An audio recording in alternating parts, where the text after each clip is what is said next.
So earlier tonight, I got to introduce you to Paolo del Vecchio. I'm going to introduce you again to Paolo. I'm not going to read all his bio. I want you to know the important things that we care about when we're introducing someone. We care about that they care about. We care about that they care about the people that we serve, the families that we serve, the communities that we serve.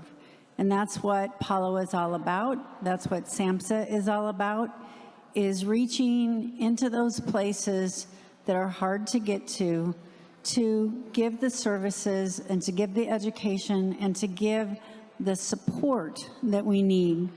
Paolo has worked at SAMHSA as a director of mental health. He's worked in other departments, and now he is the director of recovery services. The cool thing about that is that SAMHSA actually made this Office of Recovery. And so without ado, let me introduce the man of the hour and have him come forward. Paolo.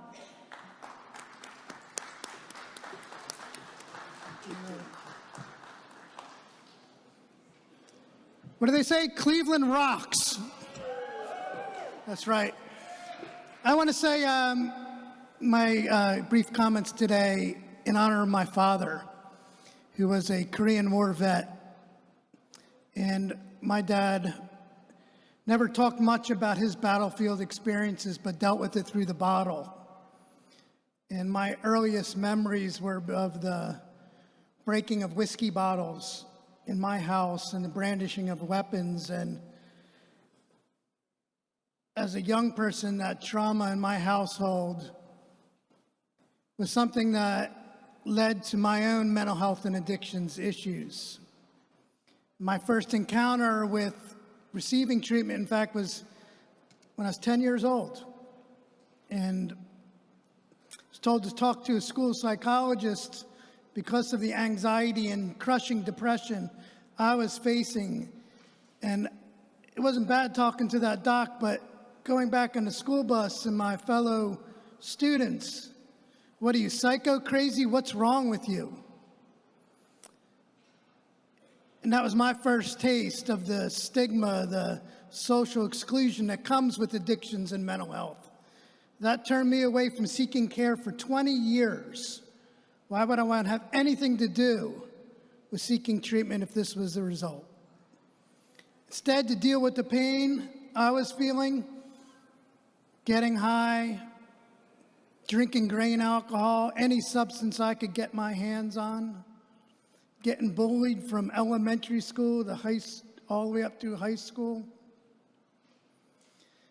And for most of us, you know, that time of transition age when you're 18 to 25 are the hardest. And that was the case for me when I didn't have any hope in my life. I didn't have a house of my own, a job, no money, no friends. And I decided I was going to end my life, and on a subway platform in North Philadelphia, took a step back and instead found recovery. And been able since that point, some 38 years ago, this past October the 11th, thank you, dedicated my life to giving back and sowing that sense of purpose and worth. So from those beginnings of trauma, dealing with a household in pain, to being able now to give back as the director of your federal Office of Recovery. Let me say a shout out to Bill and everyone who's pulled together this event tonight. It's wonderful to be here in Cleveland. Remember, recovery is real and possible.